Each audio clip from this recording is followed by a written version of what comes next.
Oi pessoal, tudo bem com vocês? Eu me chamo Luane Gabriele e esse é mais um Jovens Fortes.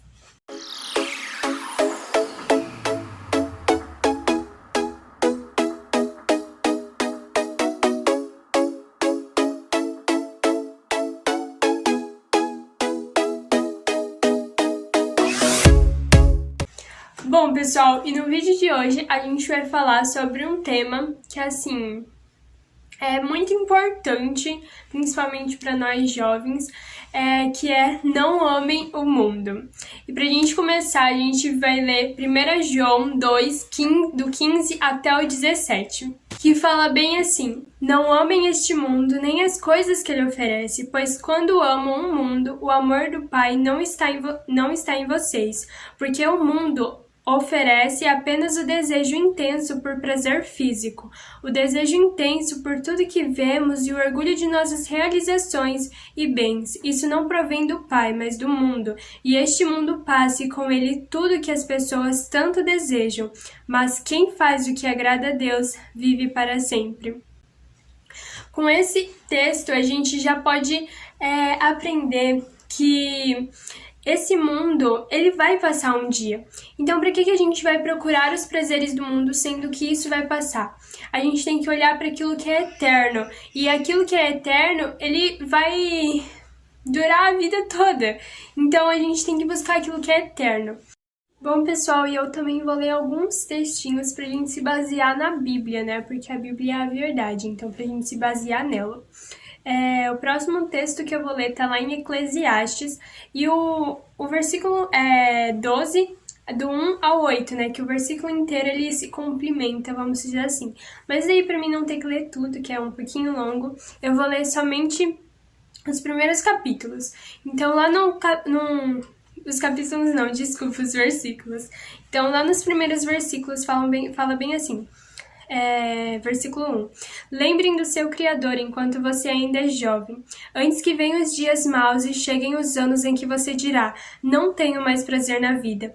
Lembre deles antes que chegue o tempo em que você achará que a luz do sol e da lua e das estrelas perdeu o seu brilho, e que as nuvens de chuva nunca vão embora. E aí, continuando o versículo, ele vai falar sobre os dias de velhice, né? Quando você não acha mais prazer na vida porque você não tem mais o que fazer, entende? Lá no versículo 6 desse mesmo texto fala bem assim: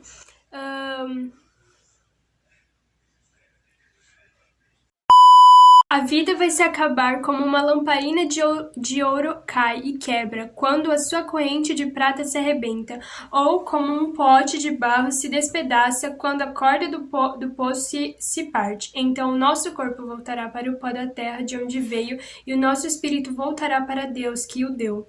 É ilusão, diz o sábio, tudo é ilusão. Então, esse versículo ele fala, né, sobre isso, complementando o versículo que eu li antes, né, lá em 1 João, que tudo passa, esse mundo passa, então, cara, se você for buscar os prazeres desse mundo, tudo vai passar, isso são coisas passageiras, mas se a gente busca aquilo que é eterno, aquilo que Deus nos oferece, a gente vai estar buscando algo que não vai se acabar, que pode passar o mundo, pode passar qualquer coisa, mas é algo que vai ser eterno, vai ser para nossa eternidade. Então a gente já entendeu que se a gente buscar as coisas que esse mundo oferece, a gente vai estar buscando algo que logo vai se acabar, certo? E a Bíblia ela nos deixa claro que quando a gente é amigo do mundo, a gente se torna inimigo de Deus. Lá em Tiago 4,4 fala assim: adúlteros, não percebem que a amizade com o mundo os torna inimigos de Deus? Repito, se desejam ser amigos do mundo, tornam-se inimigos de Deus. É um versículo bem pesado, mas ele diz algo que fica muito claro para nós, que se a gente quiser ser amigo de Deus, a gente precisa se afastar do mundo. A gente precisa se afastar das coisas que o mundo nos oferece. Lá em Eclesiastes 11, do 9 ao 10, fala assim: jovem, aproveite a sua mocidade e seja feliz enquanto é moço. Faça tudo o que quiser e siga os desejos do seu coração, mas lembre de uma coisa: Deus o julgará por tudo que você fizer. Não deixe que nada o preocupe ou faça sofrer, pois a mocidade dura pouco. Então, ele leva novamente aquele texto que está lá em cima. Ele fala: ó, você tem liberdade para fazer tudo o que você quiser, mas lembre de uma coisa: Deus vai te julgar por aquilo que você fez.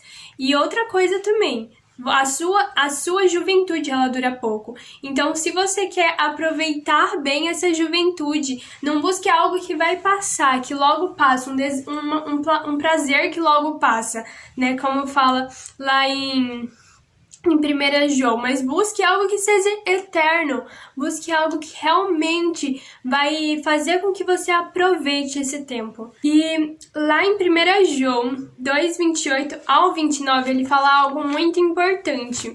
Em relação a isso, a gente aproveitar a nossa juventude, mas de uma forma sensata, de uma forma que agrade a Deus e que a gente possa buscar coisas eternas. Em 1 João 2, do 28 ao 29, fala: sim, meus filhinhos, continuem unidos com Cristo, para que possamos estar cheios de coragem no dia em que Ele vier. Assim, não precisaremos ficar com vergonha e nos esconder dele naquele dia, já que vocês sabem que Cristo sempre fez o que é correto. Devem saber também que quem faz o que é correto é filho de Deus. Então, ele fala isso, que a gente, para que a gente não fique com vergonha no dia do juízo, né? No dia em que a gente vai ser julgado, a gente precisa continuar unido com Cristo. Por que unido com Cristo? Porque Ele vai nos mostrar o caminho que a gente deve seguir. Ele vai ser a luz que ilumina o nosso caminho. Ele vai ser aquele que nos guia. Então, se a gente estiver unido com Ele, a gente vai saber, a gente vai fazer aquilo que é certo. E assim, no dia do juízo, a gente não vai ter vergonha na presença de Deus. A gente vai estar lá e vai saber que a gente fez aquilo que Deus mandou que a gente fizesse. Uma coisa, isso não significa que você vai perder a sua juventude, mas você vai largar o mundo para viver a vida eterna ao lado de Cristo. Então, você não vai perder a juventude, você está simplesmente escolhendo aquilo que é eterno, aquilo que vai perpetuar e vai durar para sempre. Ou seja, é muito mais inteligente escolher essa parte. Deuteronômio 30:19 fala assim: neste dia chamo o céu e a terra como testemunhas contra vocês. Eu lhes dou a oportunidade de escolherem entre a vida e a morte, entre a bênção e a maldição. Escolham a vida para que vocês e os seus descendentes vivam muitos anos. Então, olha só o que a palavra de Deus fala. Ela já nos mostra aquilo que a gente deve seguir, os nossos próximos passos. Ela fala: escolham, pois, a vida. A gente pode escolher entre a bênção e a maldição, mas ela fala: mas escolham a vida, porque assim para que assim vocês e os seus descendentes vivam muitos anos. Então, quando a gente escolhe fazer aquilo que é correto, logo nós e nossos descendentes viverão muitos anos. 1 João 4:17, porque a nossa vida neste mundo é como a vida de Cristo.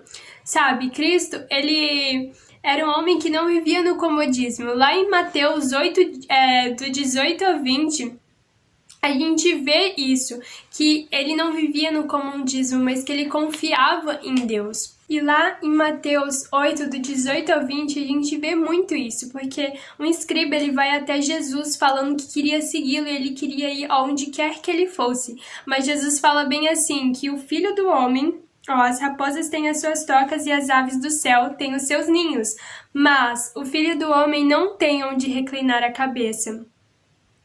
Então, Jesus, ele não tinha um lugar fixo, né? Ele não tinha riquezas, ele não era um rei, ele não era nada disso aqui na Terra. Ele simplesmente era um homem, né, que nasceu num celeiro, vamos se dizer assim. A gente consegue perceber através da vida de Jesus que ele não vivia nesse comodismo, né, que ele simplesmente confiava em Deus, porque as raposas, as aves tinham os seus lugares de descanso, mas o Filho do Homem não tinha. Então, tipo assim, eu não tenho lugar para descansar, mas então eu confio em Deus que ele vai me dar. É tipo isso. Então, quando a Bíblia fala que a nossa vida é como a vida de Cristo aqui na Terra, quer dizer que a gente deve estar confiando em Deus, sem estar nesse comodismo que o mundo ele oferece, porque isso passa, entende? Isso vai passar.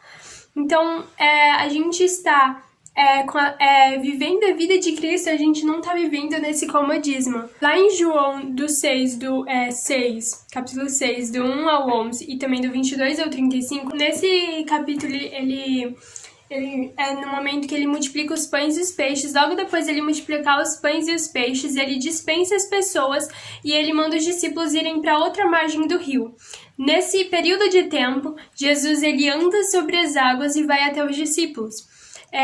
Porque Jesus ele mandou os discípulos irem, só que ele ficou lá.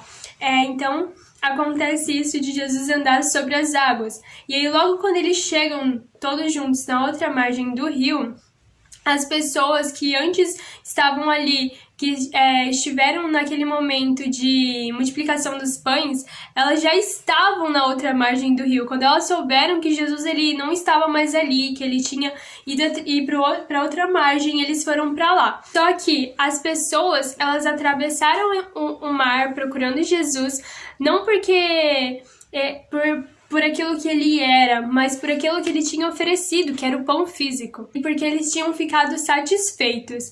Então não era por aquilo que Jesus realmente era.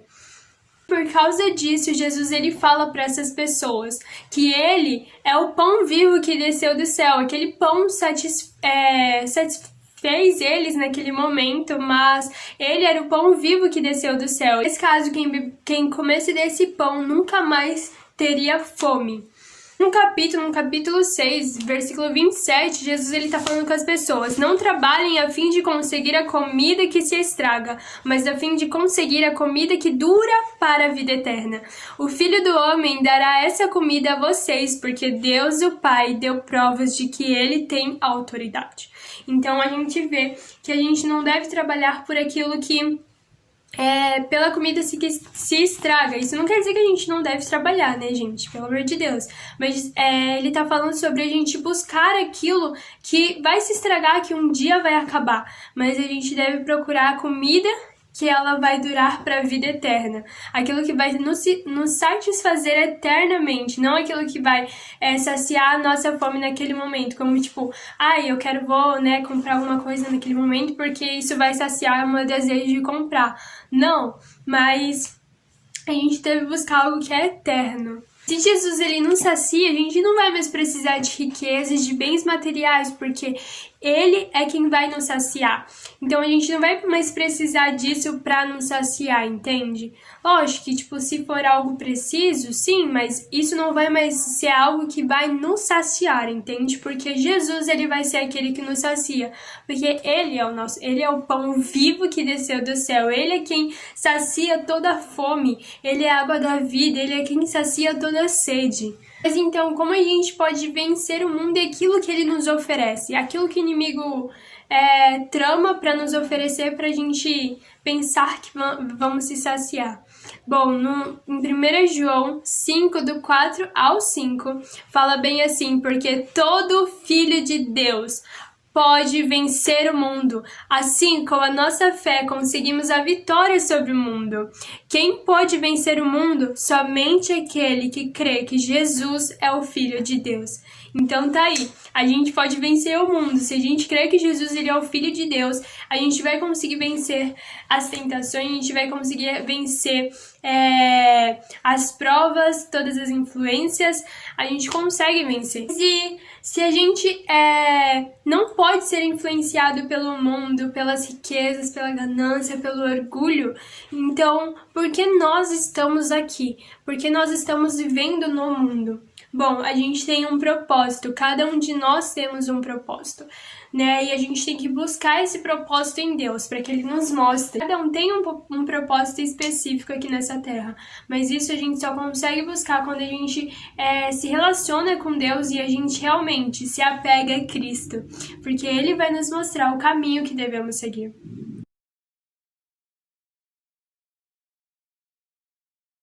Bom, pessoal, esse foi o dia de hoje.